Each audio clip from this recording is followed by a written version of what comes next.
నమస్తే. Welcome to Telugu Bavuti. ప్రస్తుతం మనతో పాటు ఉన్నారు కాంగ్రెస్ పార్టీ సీనియర్ నాయకులు, తెలంగాణ వ్యవసాయ కమిషన్ మెంబర్ రామనాయక్ గారు ఉన్నారు. రామనాయక్ గారు మొన్నేమో లఘుచర్ల, నిన్నేమో నిర్మల్, దిలావర్పూరు ఇథనాల్ ఇష్యూ మీద ప్రభుత్వం వాళ్ళ భూములు లాక్కుంటా అని చెప్తే వాళ్ళు ధర్నా చేస్తే మళ్ళీ ప్రభుత్వం వెనక్కి తగ్గి మేము ఏ ఫ్యాక్టరీ కూడా పెట్టట్లే అని చెప్పేసి నిన్న ప్రభుత్వం చెప్పింది. సో ఏంటండి లఘుచర్ల ఇష్యూ మరొక ముందే నిర్మల్ ఇష్యూ వచ్చింది తెర మీద. ఏం చెప్తారు దీని మీద? ఇప్పుడు లఘుచర్ల ఇష్యూకు అది కావాలని రాజకీయంగా ఒక కుట్రలో భాగంగా గిరిజనుల అమాయకత్వాన్ని ఆసరా చేసుకొని ఏదో ఒక్కటి చేయాలి అనే ఉద్దేశంతో చేసింది అది టీఆర్ఎస్ పార్టీ. కాంగ్రెస్ ఎందుకు చేస్తుందండి? కాంగ్రెస్ అధికారంలో ఉండి వాళ్ళు చేసుకుంటారా? ఎందుకంటే అంతకుముందు పోలే ఫార్మాసిటికల్కు భూములు తీసుకోలే.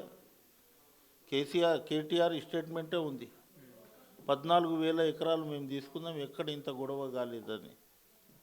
ఎన్ని ఫార్మాసిటికల్ కంపెనీలు వచ్చినాయి రైతుల దగ్గర భూమి గుంజుకొని మీరు అదానికి రియల్ ఎస్టేట్గా మార్చి ఉదాహరణకు మన ఇక్కడ మహేశ్వరం మండలంలో 2,000 ఎకరాలు మీరు రికవర్ చేశారు. 5 లక్షలకి ఎకరా తీసుకోరు, 1,30,00,000కి ఎకరా అమ్మిర్రు. అంటే మీకు రియల్టర్కు తేడా ఏముంది? ఎన్ని ఫ్యాక్టరీలు వచ్చినాయి, ఎంతమందికి ఉద్యోగాలు వచ్చినాయి, ఎంత ప్రొడక్షన్ తీస్తున్నారు అనేది ఒకటి. ఇవాళ కేటీఆర్కి గిరిజనుల మీద, ఎస్సీల మీద బాగా ప్రేమ వచ్చింది. అధికారంలో ఉన్నప్పుడు ఏ ప్రేమ రాలే. ఉదాహరణకు మీకు చెప్తా, ఎక్కడ ఇగో ఈ ఎఫ్ఐఆర్ ఇగో ఎఫ్ఐఆర్ 14/10/20కి ఏమో కంప్లైంట్ ఇచ్చారు. ఏది ఫారెస్ట్ వాళ్ళు. ఇది 20/10/2020న 307, 447, 427, 353, 34 ఐపీసీ. ఇది 70 సంవత్సరాల నుంచి నర్సాపూర్ మెదక్ జిల్లాలలో గిరిజనులు దున్నుకుంటారు. హరితాహారం పేరు మీద ఆ రోజు 12 మంది అధికారులు వచ్చి చేతికి వచ్చే మక్కను బీకేసారు. తెల్లారి మళ్ళీ వచ్చి చెట్లు నాటుతూ ఉంటే గిరిజనులు మేము మా తాత ముత్తాతలకించి చేస్తున్నాము, మీరు ఇట్లా గుంతుకుంటే ఎట్లా అంటే వాళ్ళని కొట్టిన తర్వాత వీళ్ళు ఎదురు తిరిగిన తర్వాత ఇందులో 4 లేడీస్ ఉన్నారు. ఇగో ఈయన రామావత్ జగన్ సన్ ఆఫ్ ధర్మ, ఏజ్ 75 ఇయర్స్, 90 సంవత్సరాలు ఉంటుంది ఈయనకు. ఇప్పుడు చావు బతుకుల మధ్య ఉన్నాడు. ఇప్పటికీ మెదక్ దగ్గర కోట్ల తిరుగుతున్నాడు, నడవడానికి వస్తలేదు ఆయనకు. అయితే ఇందులో 12 మంది ఏమో ఫారెస్ట్ అధికారులు ఉన్నారు, ఇందులో 6 మంది ఏమో వీళ్ళు ఉన్నారు రిమైండ్కు పోయిన వాళ్ళు. అందులో 4 లేడీస్లు, ఒక ఆయన యంగ్ ఏజ్ ఉన్నాడు 25 సంవత్సరాలు, తత్తిమూలు లేడీసు. 12 మంది పై దాడి చేస్తారా? ఫారెస్ట్ వాళ్ళు 12 మంది పోతే ఈ 6 మంది దాడి చేయగలుగుతారా? అందులో ఒక ఆమె పచ్చి బాలెంత 3 రోజులు. అది చూడక ఇప్పుడు ఈ సెక్షన్లు అన్నీ పెట్టి అటెంప్ట్ మర్డర్ పెట్టి ఆ రోజు ఎక్కడ పోయింది టీఆర్ఎస్ ప్రభుత్వం? ఇదే హరీష్ రావు ఎక్కడ పోయిండు, కేటీఆర్ ఎక్కడ పోయిండు? సొంత జిల్లా కదా హరీష్ రావుది, పాత మెదక్ జిల్లా. 3 రోజుల పోరాడు అమ్మ పాలు దొరకక చావు బతుకుల మధ్య ఉంటే ఆయన నెత్తుకొచ్చి పాలు ఇప్పించి ఒక సిస్టర్ దగ్గర పెట్టి 45 రోజులు అమ్మ వచ్చే వరకు సంగారెడ్డి జైల్లో బెయిల్ దొరకకపోతే హైకోర్టుకు పోయి ఆర్డర్ తెప్పించాం. ఇది ఒకటి జరిగింది. సిరిసిల్లలో సొంత జిల్లా అయినది, సొంత నియోజకవర్గం. ఆ రోజు ఎస్సీలు ఇసుక లారీలను ఆపిరని వాళ్ళపైన 3rd డిగ్రీ ఉపయోగిస్తే మీరా కుమారి అటువంటి పెద్ద ఆమె ఇలా వీళ్ళు ఏదైతే చెప్తుర్రో ఆ రోజు ఆమె తెలంగాణ ఇవ్వకపోతే, సోనియా గాంధీ ఇవ్వకపోతే, ఈమె బిల్ పాస్ చేయకపోతే తెలంగాణ వచ్చేది కాదు. తెలంగాణ తర్వాత సుష్మా స్వరాజ్ పనిచేసింది. విష్ణు ఈశ్వర బ్రహ్మ అని అంటాం కదా, ఈ 3 తల్లిలు లేకపోతే వీళ్ళ తండ్రి ముఖ్యమంత్రి కాడు, వీడు షాడో ముఖ్యమంత్రి కాడు. చెప్తున్నా ఈనండి, షాడో ముఖ్యమంత్రి కాడు. ఆ రోజు మీరా కుమారి సిరిసిల్ల పోతామంటే సగం దూరంకించి ఆపేసి బయటికి పంపించేసారు. ఇవాళ లగ్చర్లో పెట్టుకొని మొన్న మహబూబాబాద్లో పెద్ద ఎత్తున ధర్నా చేయడం జరిగింది. ఆ రోజు 12 మంది గిరిజనులకు మెడికల్ కాలేజీ భూములు తీసుకున్నప్పుడు లంబడోల భూములు పోయినప్పుడు 12 మందిని జైలుకు పంపించిన ఘనత వీళ్ళదే కదా, కేటీఆర్దే కదా. ఇప్పుడు పోయి ఆడ ఇది చేస్తుండు. అదేవిధంగా శ్రీనివాస్ అనే ఒక అధికారిని చంపేసినప్పుడు గుత్తి కోయలు వాళ్ళకు 3rd డిగ్రీ ప్రయోగించి సంసారానికి పనికి రాకుండా చేశారు. ఇవాళ లగిచర్ల మీకు చాలా అన్యాయం జరిగిందని అంటారు. ప్రభుత్వ బాధ్యత ఉంటుంది, అది జరిగిపోయింది. యాక్సిడెంటల్గా ఒక కేటీఆర్ ఏమో నరేందర్ రెడ్డికి ఫోన్ చేయడం, నరేందర్ రెడ్డి అతని అనుచరులకు 47 సార్లు 47 సార్లు చేసిన తర్వాత, అరే మీ భూములు పోతున్నాయిరా, మీ ముందు ఇంకా ఏం దొరకదురా, అన్నీ గుంజుకుంటారా అనే పద్ధతిలో వాళ్ళని రెచ్చగొట్టి ఆ దాడి జరిగిన సంఘటనలో పాపం అమాయకులను ఇది చేస్తున్నారు. నేను ముఖ్యమంత్రితోటి మాట్లాడుతున్నా, వారి పక్షాన ఇది ఉంటాం, తప్పకుండా ముఖ్యమంత్రితో ఈ దృష్టికి ఉంది. వాళ్ళ అమాయకత్వాన్ని ఆసరా చేసుకొని ఈ విధంగా చేయడం, రెచ్చగొట్టడం కరెక్ట్ కాదు. ఒక్క సంవత్సరంలోనే మీకు అధికారం పోయిందని ఏం చేయాలి ఎంత బద్నాం చేయాలనే ఉద్దేశంతో, ఎంత ఇది చేయాలనే ఉద్దేశంతో ఇట్లా బద్నాం చేస్తున్నారు తప్ప ప్రజలు గ్రహిస్తున్నారు, అన్నీ ఇది చేస్తున్నారు. ఈ విధంగా మీరందరూ నిర్మల్లా మేము ఇచ్చినామా ఫ్యాక్టరీ? ఆ రోజు పర్మిషన్ ఇచ్చింది ఎవరు? టీఆర్ఎస్ గవర్నమెంట్ పర్మిషన్ ఇచ్చింది, అది నడుస్తుంది. తర్వాత మూమెంట్ నడిచిన తర్వాత కొంతమంది కావాలని ఇట్లనే రెచ్చగొట్టి అక్కడ ఇచ్చేసి అది మేము మా దృష్టికి వస్తుంది. అది వచ్చినప్పుడు ఏదో న్యాయం చేద్దామని మాట్లాడుతూనే ఉన్నాం. నిన్న ఆ సంఘటన అంటే ఒక కుట్రలో భాగంగా ఇక్కడ ఈ స్టేట్లో ల్యాండ్ ఆర్డర్ లేదు, ఇగో మొన్న కలెక్టర్ని ఇచ్చేసిర్రు, ఇవాళ ఏమో ఆర్డీఓని ఇచ్చేస్తారు అని బద్నాం చేయడానికి ఒక చాలా పెద్ద కుట్ర జరుగుతుంది. ఆ కుట్రలో భాగంగా కేటీఆర్, హరీష్ రావు, టీఆర్ఎస్లు ఉన్నారు. మీరు చెప్పినట్టు ల్యాండ్ ఆర్డర్ లేదంటున్నారు, కానీ ఇంటెలిజెన్స్ మీ చేతిలోనే ఉంది, పోలీస్ అధికారులు మీ చేతిలోనే ఉన్నారు, కలెక్టర్ మీ చేతిలో ఉన్నారు, రాష్ట్ర యంత్రాంగం మీ చేతిలో ఉన్నా కూడా ఎక్కడ వైఫల్యం చెందుతున్నారు అంటే ఏం చెప్తారు? వైఫల్యం ఏంటంటే రెచ్చగొట్టుడు. వైఫల్యం చెందేది లేదు. ఇంటెలిజెన్స్ ఉంది మా దగ్గర, పోలీస్ వ్యవస్థ ఉంది, అన్నీ ఉన్నాయి, ఓకే. కానీ మొండిగా వ్యవహరించేటప్పుడు గిట్ట పోలీసు చూస్తున్నారు. ఇంటెలిజెన్స్ మీకు ఇన్ఫర్మేషన్ అందిస్తలేదంటారా? ఎందుకు అందియ్యరు? ఇన్ఫర్మేషన్ ఉంటుంది, ఇన్ఫర్మేషన్ కొంత ఇది ఉంటుంది. కలెక్టర్లు ఏది కొత్తగా పోతుర్రా? ప్రతిసారి ఎక్కడైతే తాండలలో ఇవాళ కాళేశ్వరం ప్రాజెక్టులో అది కొండపోచమ్మలో మొత్తం తాండూల భూమి పోయింది కదా. ఆ రోజు 10 సార్లు లాఠీ చార్జ్ అయింది, అక్కడ వాళ్ళు ఎదురు తిరిగిర్రు. అప్పుడు ఎందుకు చూపెట్టలే ఇవి అంతా? ఎందుకు ఈయన ఆడబోలే? ఆడ ఒక 9 గుంటలో ఎంతో ఈయన ఫామ్ హౌస్ కట్టుకొని అక్కడ ఉన్నాడు. ఇవి అన్నీ ఒక కుట్రలో భాగంగా వాళ్ళ అమాయకత్వాన్ని ఆశ్రయం చేసుకొని ఎక్కడన్నా చర్చలతోటి సమస్య పరిష్కారం అవుతుంది. కానీ అధికారులపై దాడి చేయడం మంచిది కాదు. అందుగురించి పోలీస్ వ్యవస్థ ఆలోచన చేస్తుంది. గవర్నమెంట్ వచ్చిన తర్వాత లాఠీ చార్జు, మా మీద ఫైరింగు, మా మీద వాటర్ గ్యాస్ చేసిరని మళ్ళీ బద్నాం చేస్తారని ఆ ఉద్దేశంతో పోలీస్ కానీ ఇంటెలిజెన్స్ కానీ ఏమంటలేరు. ఇప్పుడు ప్రభుత్వం తలుచుకుంటే ఏమన్నా చేయగలుగుతుంది. కానీ మేము రెచ్చగొట్టి మేము ఇది చేసుకోవాలి, లేకుంటే మాకు ఇది చేయాలి, మేము మొత్తం అణగదొక్కేయాలి అనేది కాదు కదా. ఆ రోజు మేమైతే అధికారంలో వచ్చినామో అది మేము తూచక తప్పక ఇది చేస్తాము. ఎక్కడ ఫ్యాక్టరీలు పెట్టాలి, ఎక్కడ ఎంప్లాయ్మెంట్ ఇవ్వాలి. ఉదాహరణకు చూడండి, 50,000 ఉద్యోగాలు రేపు 4వ తేదీ రోజు 8,000 పోస్టులు పెద్దపల్లిలో ఇస్తున్నాం. కేసీఆర్ ఇచ్చింది నోటిఫికేషన్ అండి, ఉద్యోగాలు ఇచ్చింది మేము, ఎగ్జామ్ పెట్టింది మేము ఆర్డర్ ఇచ్చింది మేము. వాళ్ళ కేసీఆర్ వచ్చినప్పుడు 10 సంవత్సరాలు ఒక్క ఆర్డర్ కానీ ఒక కాపీ కానీ ఎందుకు ఇవ్వలేదు? అది కాదండి, మంది పిల్లని చూపించి మా పిల్ల అని చెప్పారకమా అంటే ఏం చెప్తారు కాంగ్రెస్ ప్రభుత్వం? మంది పిల్ల ఎందుకు? మా పిల్ల అని అంటున్నాం. మా ప్రభుత్వంలో మేము ఇస్తున్నాం. కేసీఆర్ అప్పుడు నోటిఫికేషన్ ఇచ్చిండు కదా, నోటిఫికేషన్ ఇస్తే ఎందుకు ఇది చేయలేదు? ఆయన చేతిలోనే ఉండే కదా. ఎలక్షన్ బిఫోర్ వరకు అన్నీ ఫిలప్ చేసేది ఉండే.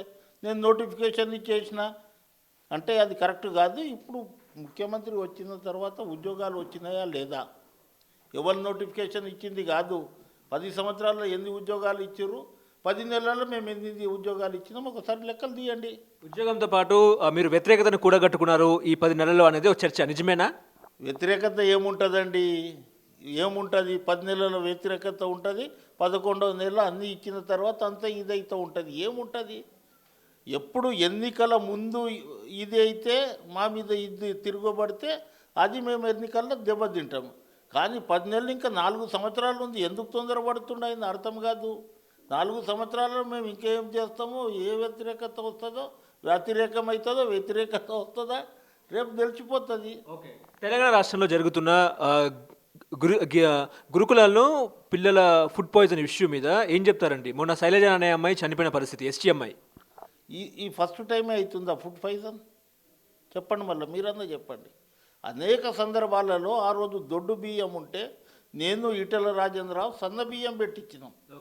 ముఖ్యమంత్రికి చెప్పినాం, నీ మనమడి ఏదైతే తింటాడో అది గిట్ట హాస్టల్లో పెట్టాలి సార్, వాళ్ళు గిట్ట సన్న బియ్యం తినాలంటే ఆయన ఓకే అని చెప్పి ఇది చేసిండు. ఇవాళ కొంత ఇది అవుతుండొచ్చు, అది ముఖ్యమంత్రి బాధ్యతేనా? బియ్యం ఆడు సరిగ్గా ఉండకపోతే వాళ్ళ మీద యాక్షన్ తీసుకుంటాము, వార్డన్ల మీద తీసుకుంటాము. బిల్లు తీసుకుంటున్నారు. బిల్లు తీసుకున్న తర్వాత గిట్ట అధికారులు ఇదైతే తప్పకుండా వాళ్ళ మీద యాక్షన్ ఉంటుంది. 40 మంది చనిపోయారు, ఎక్కడ లెక్కలు చూపెట్టు, 40 మంది చనిపోయారు. ఎవరిని రెచ్చగొట్టే ఇది చేస్తారు? 10 నెలలు 44 మంది చచ్చిపోయారు. ఎవరు చెప్తారు? వీళ్ళు 10 సంవత్సరాల్లో ఎంతమంది చంపిందో గిన్నీస్ బుక్ రికార్డ్ వీళ్ళకు ఉంది. 10 సంవత్సరాల మూమెంట్లలో 2001 నుంచి 14 వరకు 1200 మంది విద్యార్థులను, హాస్టల్ విద్యార్థులు కానీ, పిహెచ్డి విద్యార్థులు కానివ్వండి, అటువంటి జర్నలిస్టులు కానివ్వండి, అటువంటి ఉద్యమకారులను ఎంతమందిని చంపారు వీళ్ళు. ఇవాళ మీరు ఏమో హాస్టల్లో ఇది కాగానే వాడు వచ్చేసింది, ఇది అవుతుంది, తప్పకుండా యాక్షన్ తీసుకుంటాం, తప్పకుండా ఇది చేస్తాం. ఫుడ్ పాయిజనింగ్ అనేది ఒక కుట్రలో భాగం గిట్ట అనుకుంటా, లేకుంటే అధికారుల మీద ఇది చేస్తాం తప్పకుండా. ఎవరి కుట్ర అంటే అక్కడ జరుగుతుంది ఎవరిదో, మళ్ళీ ఎప్పుడు జరగంది, మళ్ళీ 10 నెలల్లో జరిగింది, గవర్నమెంట్ ఫెయిల్ అయిపోయింది, అసలు అన్నం సరిగ్గా పెడతలేరు అనేది అది అందులో గిట్ట ఒక భాగం అనుకుంటాం. మీ తరపున మీరే చూపిస్తున్నారా? మా తరపున మేమెందుకు చూపెడతాం? మీరు చేస్తున్న ప్రచారాన్ని, దుష్ప్రచారాన్ని తిప్పికొట్టడానికి మేము ఈ విధంగా చెప్తున్నాం. విద్యాశాఖ ఎందుకు, విద్యా కమిషన్ ఎందుకు స్పందిస్తలేదంటారు? ఎందుకు స్పందిస్తలేదు?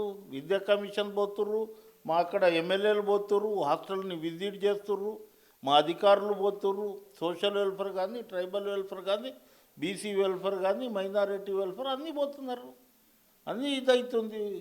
ఒక చెప్పండి సార్, కాంగ్రెస్ ప్రభుత్వం నవ్వుల పాలైందా ఈ 1 ఇయర్లో? నవ్వులపాలు ఎందుకు అవుతుందండి? కాంగ్రెస్ ప్రభుత్వానికి మంచి పేరు వస్తుందని ఇముడక నానా రకాలుగా ఎట్లా బ్లేమ్ చేయాలనే ఉద్దేశంతో కుట్ర జరుగుతుంది. ఆ కేటీఆర్ తోటి కానీ, కేటీఆర్ ఏదో రెచ్చగొట్టేంత మాత్రాన తెలంగాణ ప్రజలు ఏం పిచ్చోళ్ళు కాదు, ఉద్యమకారులు, ఉద్యమంలో పనిచేసిన వాళ్ళు. ఆ రోజు నైజాం నవాబుకు ఇది చేసినారు, ఇప్పుడు దొరల పాలన పోయింది అనే ఉద్దేశంతో మేము మళ్ళీ అధికారంలో ఎట్లా రావాలనే ఉద్దేశంతో జరుగుతుంది ఇది. మీరు కాముచిగా కూర్చొని రాదు, మేము తప్పులు చేస్తే మాకు శిక్షిస్తారు కదా. ఏదో అయినట్లు, ఏదో ఇప్పుడే అయిపోయినట్లు, ఇప్పుడు ఎన్నికలు వస్తే మేము గెలిచేటట్లు ఆ ఫీలింగ్లో ఉన్నారు వాళ్ళు. ఇప్పుడు కేసీఆర్ని కాదని ప్రజలు మీకు అధికారం ఇస్తే మీరు కూడా కేసీఆర్ లానే తప్పులు చేస్తున్నారంటే ఏం చెప్తారు? మేము తప్పులు చేస్తే కదా కేసీఆర్ లెక్క, ఎవరిని గెలవకపోతే కదా. మా ముఖ్యమంత్రి రోజు 18-19 గంటలు పని చేస్తుండ్రు, జనాలలో ప్రజలలో ఉంటుండ్రు. కాంగ్రెస్లో ఎందుకు కలుస్తారండి? కాంట్రాక్టర్ ఎవరంటారు? లేదు, అదాని అంబానీ. ఇప్పుడు స్కిల్ డెవలప్మెంట్ యూనివర్సిటీలో 100 కోట్లు ఆయన ఇస్తే ఆ 100 కోట్ల రూపాయలు రిటర్న్ చేసిండు. అది ఎందుకు చెప్పారు మీరు? ఆయన మీద ఒక ఆరోపణ వస్తే నాకు ఈ 100 కోట్లు వద్దని రిటర్న్ చేసిరు. ఎవరితోటి ఎక్కువ దోస్తాన్ని ఉంది? అదానికి, మెగా కృష్ణారెడ్డికి, తర్వాత రీడిజైన్ పేర్ల మీద, ఇవాళ కాళేశ్వరం మీద. అది ఎందుకు చెప్తలేరు? ఇవాళ మేము 18 గంటలు పనిచేస్తే ఇవాళ కేసీఆర్ ప్రజానాయకుడు, అసెంబ్లీకి రావాలే కదా, సమస్యల మీద మాట్లాడాలి కదా. ఎందుకు ఇది చేయాలి? మళ్ళీ అసెంబ్లీకి రానోడు ఎందుకు పోటీ చేయాలి? కూర్చొని ఫామ్ హౌస్లో కూర్చోవాలి, ఒక ప్రతిపక్ష నాయకుని చర్చ జరపాలి కదా. ఇగో మీరు ఈ తప్పులు చేస్తున్నారని చెప్పాలి కదా. అసెంబ్లీకి రారాయే, రెచ్చగొట్టుడు ఒకటే తెలుసా, కొడుకు కళ్ళుకి మీద ఇడిచిపెట్టాలి జనాల మీద. అగో మా ప్రభుత్వం ఎట్లా ఉండే, ఇప్పుడు కేసీఆర్కి యాద్ చేస్తున్నారని దుష్ప్రచారం మొదలు పెట్టాలి. ఓకే, ప్రజలు కేసీఆర్ని కోరుకుంటున్నారా? మీరు అనుకుంటారు, మీరు మీడియాలు ముందుగా కోరుకుంటున్నారు, తర్వాత ప్రజలు కోరుకునేది. ప్రజలు ఇప్పటికిట్ట బ్యాలెట్ ఇవ్వండి, గుద్దుతారు కాంగ్రెస్ పార్టీకి. ఓకే. ఇప్పుడు మీరు అమలు చేస్తున్న గ్యారంటీలు ఫెయిల్ అయినారా? ఎందుకంటే తులం బంగారం కానీ, రుణమాఫీ కానీ, రైతు బంధు కానీ, పింఛన్లు కానీ ఇవ్వడంలో కాంగ్రెస్ ఫెయిల్ అయిందంటారా? ఇప్పుడు 10 సంవత్సరాలు పరిపాలన చేసినోడు 1,00,000 రూపాయలు రుణమాఫీ చేయలేదు. మేము 2 లక్షల రుణమాఫీ చేసినాము. ఇంకా కొంత టెక్నికల్గా ప్రాబ్లం ఉంటే అది గిట్ట చేస్తామంటున్నాము. అగో రుణం ఇచ్చిర్రు, రుణమాఫీ చేయలేదు అంటుర్రు. ఈయన 3 ఎకరాల భూమి అన్నాడు. ఆ రోజు ఏమన్నాడు? 2 లక్షల ఉద్యోగాలు అన్నాడు. తర్వాత రకరకాల వాగ్దానాలు ఇచ్చిండు కదా. అది ఎందుకు అడగరు మీరు? అది ఎందుకు ఇచ్చారు? ఎందుకు 10 సంవత్సరాలు అడగలేదు? ఇవాళ మీరు అడుగుతారు పనిచేసేటోళ్ళకు. ఇది మామిడికాయ చెట్టు ఉంటుంది. మామిడికాయ చెట్టుకు మామిడికాయ కాస్తే అరే ఆ మామిడికాయ తెంపుదాం అని రాళ్ళు కొడతారు. కానీ అదే ముండ్ల చెట్టుకు కొడతారా? అట్లా పని చేస్తున్నాము. డెఫినెట్గా మా ఎంబడి జనాలు ఉన్నారు. మేము అంత ఈజీగా ఇది చేసే ఇది కాదు. కానీ 100% యంగ్ ముఖ్యమంత్రి ఉన్నాడు, పని చేస్తుండు, రాత్రి పగలు మంత్రులు కష్టపడుతున్నారు. రకరకాలుగా ఇది చేస్తున్నాం. కానీ పవర్ పోయినందుకు నేను రాను, నేను ఫామ్ హౌస్లోనే గుర్తుంటా. ఎందుకు రారు అసెంబ్లీకి? ఎందుకు బాబాసాహెబ్ అంబేద్కర్ రాజ్యాంగం రాసిండు? ఆ రాజ్యాంగం మీద ప్రమాణం ఎందుకు చేసిరు? తప్పకుండా పోవాలి అసెంబ్లీకి, మాట్లాడాలి. ప్రజల సమస్యలను మాట్లాడాలి. మీరు మాట్లాడకపోయి నేను ఫామ్ హౌస్లోనే ఉంటా, మీరు ఇద్దరు తిరగండ్రా, ఇట్లా వాళ్ళని బ్లేమ్ చేయండి అంటే ఊరుకుంటారా? చూస్తున్నాం మేము గిట్ట చూస్తున్నాం. ఏం చేయాలన్నా మాకు గిట్ట తెలుసు. 10 నెలల మీరు అన్నట్లు మా మీద మేము చేసిన పనులు ఎందుకు చెప్తలేదు మీడియా? అరెస్ట్ ఎందుకు చేస్తాం? తప్పకుండా ఏమవుతుందో అది చేస్తాము. కేటీఆర్ ఏం పెద్ద తోప? కేటీఆర్ ఏం భగవంతుడా? శ్రీరామకృష్ణుడా? కృష్ణునికి అరెస్ట్ చేసి జైలు పాలు చేసిర్రు, కంసుని తీసుకుపోయి ఆడేసారు. కేటీఆర్ కవితకు చేస్తారా? చూస్తాం. అగ్నిగుండం అవుతుంది అందరు. అగ్నిగుండం కాలే, పూలగుండం అయింది మొత్తం.